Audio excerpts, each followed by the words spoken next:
Imagine waking up every day to anonymous messages that ruin your friendships, crush your reputation, and leave you afraid to leave the house. Now imagine discovering the person behind those messages wasn't a stranger. It was someone who should have cared for you the most.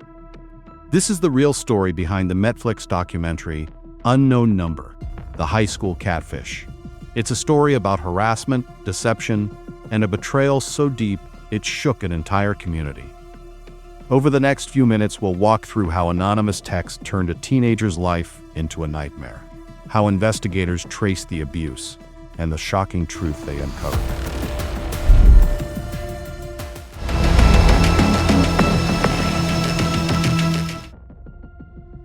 The victim was a typical high school student, active on social media, surrounded by classmates, and living with her family. Things seemed normal until constant, anonymous texts began to appear. At first, they were mean and confusing. Rumors, private details leaked, and messages designed to isolate her from friends. Over time, the tone grew darker: threats, accusations, and messages meant to shame her in front of others. At school, whispers spread. Friends pulled away.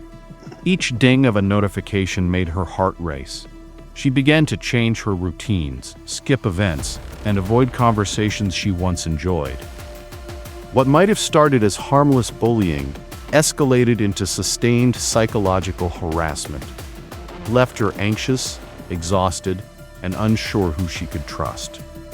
When the family could no longer manage the situation, law enforcement stepped in. Investigators treated this like any serious stalking case. They gathered message logs, subpoenaed phone records, and worked with service providers to trace the source.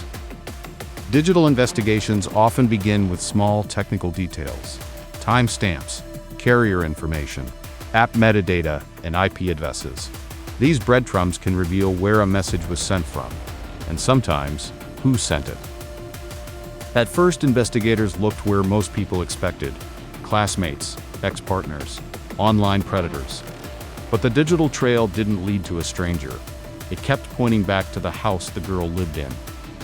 Repeated IP hits, message origins, and metadata patterns all indicated the messages were being sent from within the family home. The discovery stunned everyone. The harassing texts were not the work of a hidden criminal outside the family. They were being generated from inside the home, using burner numbers and short-lived accounts.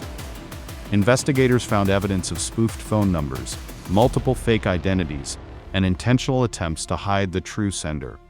The person behind the messages had created a web of deception designed to appear as an outside attack. Soon, suspicion turned to someone no one expected: the girl's own mother. The mother had used apps and temporary phone services to send messages that appeared to come from anonymous sources. She crafted messages that referenced private details, making the harassment feel intimate and inescapable.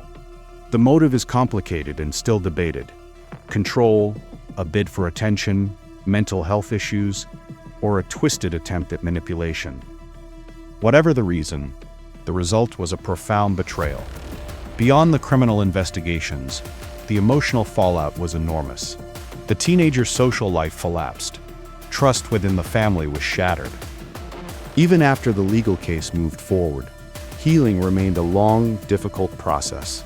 Friends and teachers who once offered support struggled with the idea that the source of the abuse lived inside the same house.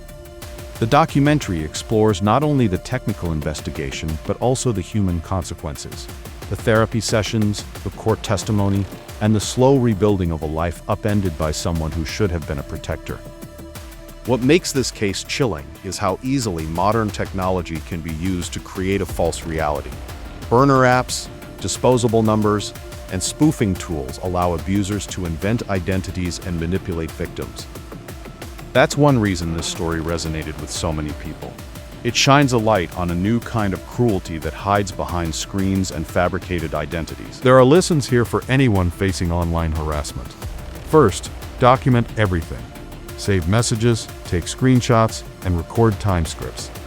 Second, reach out to trusted adults and to law enforcement early. Service providers and investigators can follow digital trails that are not obvious to ordinary users. Third, know that help exists.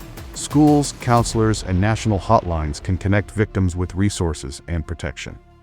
Legally, the mother faced charges once the evidence was gathered. But criminal conviction never fully closes a story like this. The psychological damage, the lost friendships, and the struggle to trust again are not fixed by a court ruling. The documentary shows both sides, the hard facts of the investigation and the human struggle that follows. In the end, cases like this remind us of the thin line between safety and danger in the digital age. The person who sends the message can be anywhere, but sometimes they are closer than we think. If this video raises questions for you, leave a comment below. What could investigators have done differently? What steps would you take if you were in this teen's position?